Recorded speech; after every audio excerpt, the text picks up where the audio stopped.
Alo, Trà Vinh xin chào các bạn. Hôm nay mình chia sẻ cái cách mà mình nấu chè đậu trắng nè. Rất là đơn giản luôn. Hạt đậu thì nó mềm tan, còn hạt nếp thì nó còn nguyên vẹn nha, dẻo mềm ngon mà không có hề bị nát nè. Chè đậu trắng thì kết hợp với nước cốt dừa, nó béo béo ngọt ngọt, một hương vị đặc trưng. Đây là món chè mà mình rất là mê luôn á, dễ nấu lắm, thì mời các bạn mình cùng vào bếp để thực hiện nha. Đầu tiên thì mình chuẩn bị đậu trắng, mình dùng ở đây là 300g. Đậu này thì các bạn rửa sạch nha, xong rồi mình cho nước vô, thì mình ngâm một đêm. Trong khi ngâm thì mình cho vào trong này một muỗng cà phê baking soda, hay còn gọi là muối nở để giúp cho hạt đậu nó mềm ngon. Đây mình dùng cái loại này nè.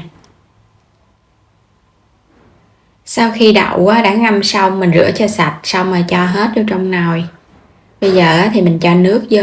Nước thì hơi nhiều một chút nha, nấu cho nó nhanh chín. Các bạn sẽ nấu cho đậu sôi lên. Đậu bắt đầu nó sôi nè, mình cứ để yên và mình nấu 15 phút. Quay qua đây thì mình có chuẩn bị 300g nếp, thì mình dùng tỷ lệ 1 đậu 1 nếp luôn á. Nếp này thì các bạn dùng loại nào cũng được hết trơn á. Mình sẽ rửa cái phần nếp cho sạch. Nếp thì các bạn không có cần phải ngâm lâu, mình chỉ cần vo rửa cho sạch xong rồi mình cho nước vô, thì mình ngâm khoảng chừng 10 đến 15 phút là được rồi, không có cần ngâm lâu ha. Mà không cần ngâm cũng được luôn, không sao hết trơn á. Với cái cách này thì mình thấy rất là dễ. Mình để yên chút. Quay trở lại đậu thì mình nấu khoảng 15 phút Đậu mà mình ngâm với muối nở trước rồi cho nên là mình nấu nhanh lắm các bạn. Bây giờ các bạn sẽ kiểm tra nha. Mình thấy hạt đậu nó nở bung bung rồi nè, nó nứt ra vậy là nó chín rồi đó. Đó, thấy nó chín rồi ha, hạt đậu nó bóng. Các bạn lấy một hạt đậu mình bóp thử nha, mình thấy nó chín mềm là được rồi, tắt bếp. Rồi mình đổ nó ra hết cái rổ luôn. Cho nó ráo nước thì mình cho trở lại cái thau. Mình dùng ở đây là 300g đường. Phần đường này thì tùy các bạn ha. Một muỗng canh muối. Xóc đều lên. Mình sẽ ướp đường với đậu vậy nè, giúp cho đậu của mình nó ngon, nó mềm tan mà nó không có bị sượng, cũng như là không có bị nát. Khi mà mình nấu rất là ngon luôn á. Rồi cứ để yên vậy nha, chút xíu cho đường nó tan. Nước cốt dừa thì mình dùng ở đây 1,2 lít nước cốt dừa lõm thôi, có nghĩa là nước nhì, nước ba đó. Quay trở lại đậu mình ướp chút xíu mình thấy nó ra nước hết rồi nè. Bây giờ mình cho vô trong cái nồi để nấu nha. Các bạn sẽ dàn một lớp đậu ở bên dưới cái đáy nồi nè. Đậu cho đường mình để chung vô luôn. Rồi tiếp theo là phần nếp mình để cho nó ráo nước, hãy cho vô. Cũng dàn mỏng ra luôn ha. Các bạn đừng có cho nó xuống cái đáy nồi. Cho hết 1,2 lít nước cốt dừa vô nè. Nước cốt này thì nó loãng thôi không có cần đặc quá. Tại vì chút mình còn thắng thêm nước cốt dừa riêng để chan lên ăn cùng. Thêm vài cọng lá dứa nữa cho nó thơm chè nha. Rồi các bạn bắt lên trên bếp, mình sẽ nấu với lửa nhỏ. Mình nấu lửa nhỏ xíu thôi và để yên đậy nắp. Cứ cho nó nấu bên liu riu bình thường vậy đó. Lúc này nó sôi rồi ha. Các bạn vẫn đậy nắp, mình đừng có động đậy vào trong chè gì hết. Đậy nắp yên, mình nấu tiếp. Bây giờ đi thắng nước cốt dừa nha. Mình dùng ở đây 400ml nước cốt dừa nhất nè, nước cốt đặc để mình thắng nước cốt, nó mới béo ngon. Thêm vào trong này 3 muỗng canh đường để cho nước cốt nó đậm đà. Mình dằn thêm chút muối nha, nó mới ngon. Và đây là 2 muỗng canh bột gạo. Lá dứa sắc nhỏ ra. Rồi khuấy đều lên. Cái hỗn hợp nước cốt dừa mình làm đơn giản vậy thôi. Với bột gạo thì nó không có bị lờn. Khuấy cho nó tan bột ra. Đi thắng nước cốt dừa luôn ha. Các bạn thắng với lửa nhỏ thôi. Trong lúc thắng thì mình khuấy vậy nè. Khuấy đều một hồi bắt đầu bột nó chín nó sẽ sệt nước cốt lại. Và vẫn để cho nó sôi một chút để cho bột nó chín kỹ. Nước cốt bắt đầu lúc này nó thơm lá dứa nó dậy mùi thơm lên, nước cốt cũng sệt. Thì mình thấy vậy là nó vừa nè. Nước cốt rất là béo luôn nó trắng đục, vậy là mình thấy nước cốt nó ngon rồi. Rồi tắt bếp ha. Quay trở lại nồi chè, bây giờ mình nấu hồi nãy giờ là khoảng 25 phút á. Với lửa nhỏ mình nấu riu riu từ từ vậy đó. Bây giờ các bạn thấy á, bắt đầu cái hạt nếp nó nở bung ra nè. Mình sẽ đảo nhẹ nha. Mình nấu cái thời gian á, từ 20 cho đến 30 phút tùy theo các bạn bật lửa lớn hay nhỏ. Mà mình thấy cái hạt nếp nó nở mềm vậy là chín rồi. Rồi, vậy là được rồi đó. Nồi chè của mình đã hoàn thành, mình tắt bếp luôn. Các bạn chỉ cần xới đều lên nữa là được rồi. Mình nấu chè chỉ cần một bước thôi, rất là đơn giản, chỉ cần cho lên trên bếp, mình nấu với lửa riu riu từ từ, nấu một hồi nó chín mềm là được. Hạt nếp mình thấy nó nở bung này ha, mà hoàn toàn không có bị nát. Đậu thì nó mềm tan luôn, rất là ngon. Mình để cho nó nguội được chút xíu rồi. Một bước đơn giản thôi, nấu chè đậu trắng không có cầu kỳ, không có cần khuấy nha. Chỉ cần nấu trên bếp với lửa nhỏ từ từ để hạt nếp của mình nó chín. Xới đều lên rồi tắt bếp. Vậy là có nồi chè ngon rồi. Rất là ngon ha. Các bạn đừng có xới nhiều quá thì nếp nó bị nát cũng không ngon. Nấu quá mà cái đáy nồi nó không có bị khét nè, không hề bị dính đáy nồi luôn. Để lửa nhỏ từ từ á, thì các bạn nấu chè nó sẽ ngon nó không có bị cháy khét đâu. Mình nấu vậy mình thấy dễ mà nhanh nữa. Ăn kèm thì chan nước cốt dừa lên. Chè đậu trắng nè, hoặc là chè khoai môn, nhất định phải có thêm nước cốt dừa riêng mình chan cùng ăn nó mới hấp dẫn ha. Vậy là mình đã hoàn thành xong cái món chè đậu trắng. Chỉ cần một bước thực hiện thôi. Quá đơn giản luôn ha. Thường nấu chè đậu trắng các bạn rất là ngại, bởi vì ai cũng nghĩ là nó khó khăn nè ha. Nấu nó cực nữa, mà nấu không ngon nữa.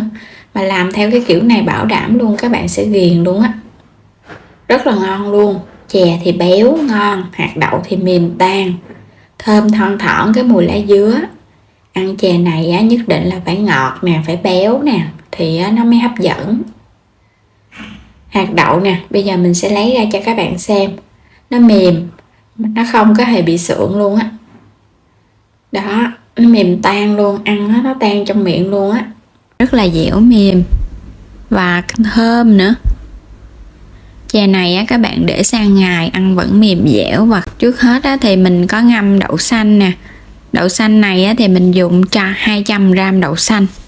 Mình đã ngâm trước khoảng 2 tiếng đồng hồ cho đậu nó nở ra, thì mình nấu nó nhanh hơn.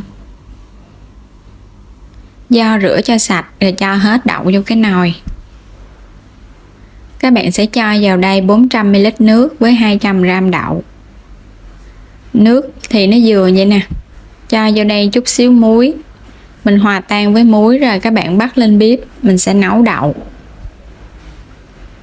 Nấu cho nó sôi. Khi mà đậu sôi có bọt thì các bạn hớt bọt ha, để cho cái phần nhân nó ngon. Tại vì cái bọt nó cũng dơ á.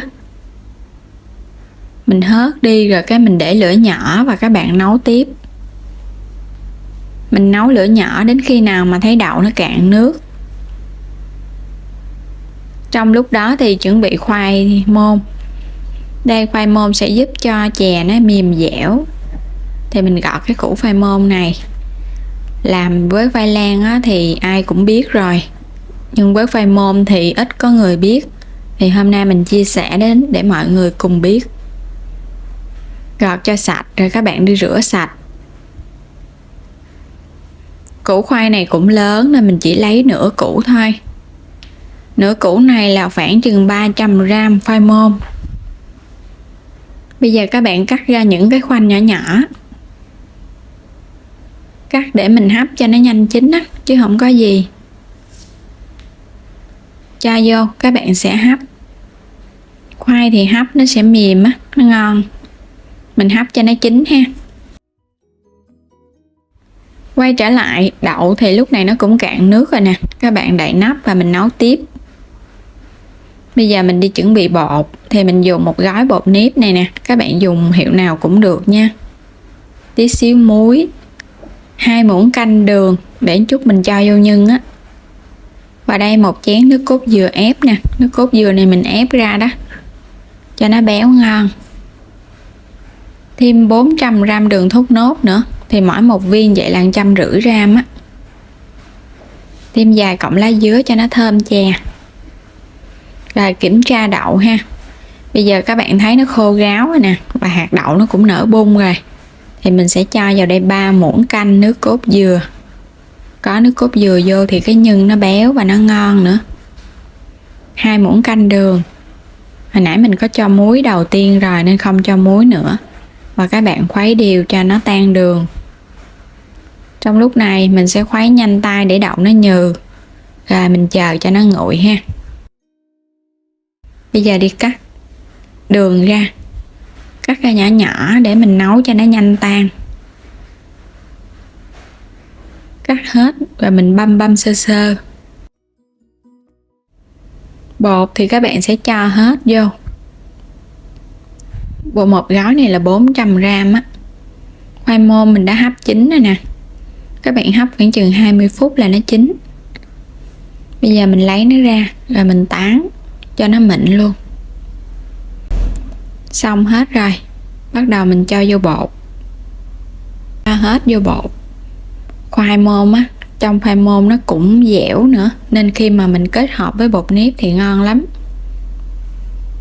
Bây giờ các bạn sẽ bóp sơ ha, khoai còn ấm ấm nè, mình bóp vô trong bột liền.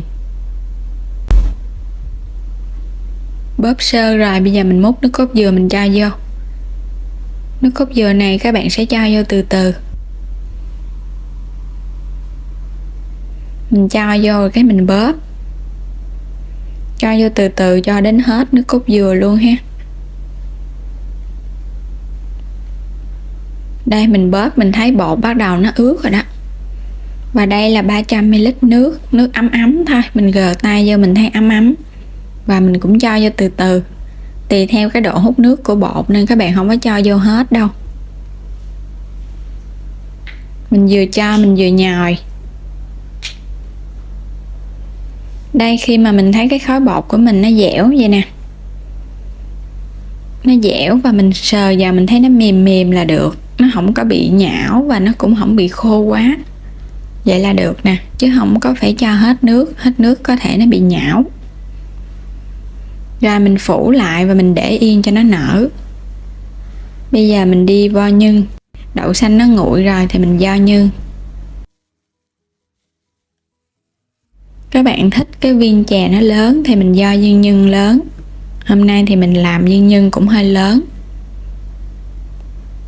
Mình vo được 20 viên nhân là mình làm 20 cái viên chè, là chè cũng lớn. Nếu các bạn thích nhỏ thì giảm lại.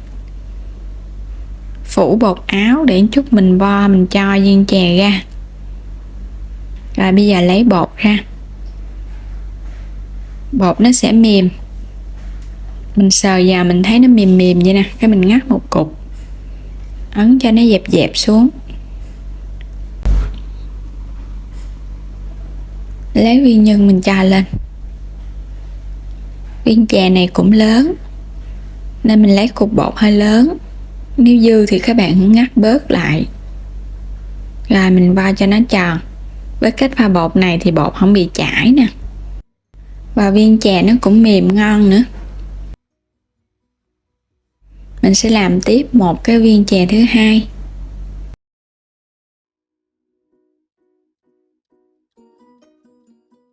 Rồi vo tròn lại. Rồi các bạn làm tiếp tục. Mình để qua một bên. 20 viên chè thì mình thích ăn ỉ nhiều nên mình làm ỉ nhiều.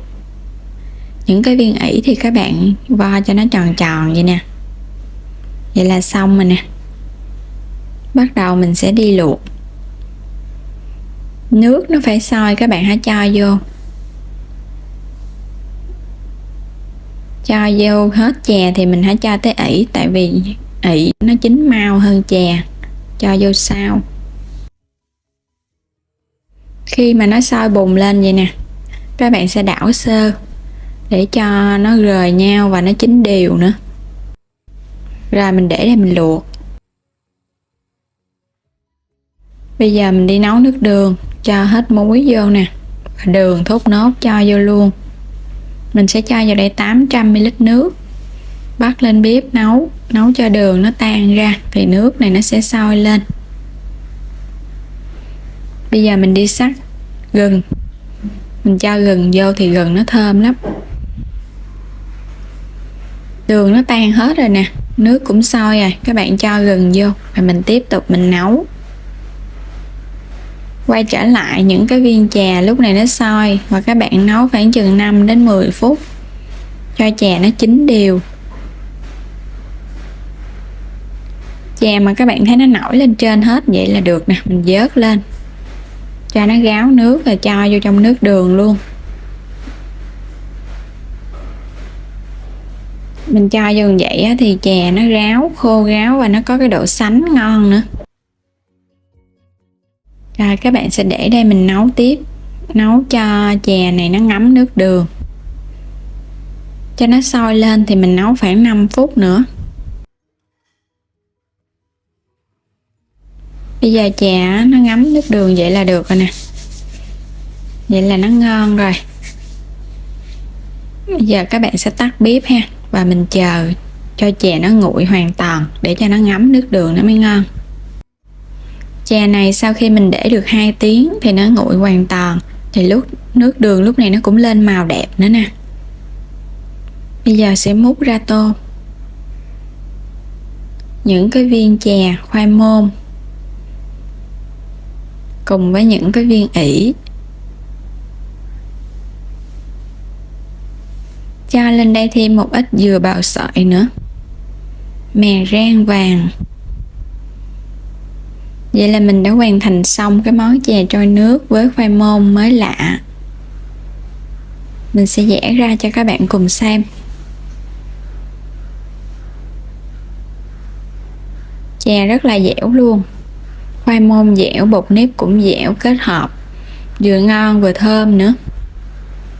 Những cái viên ỉ cũng dẻo,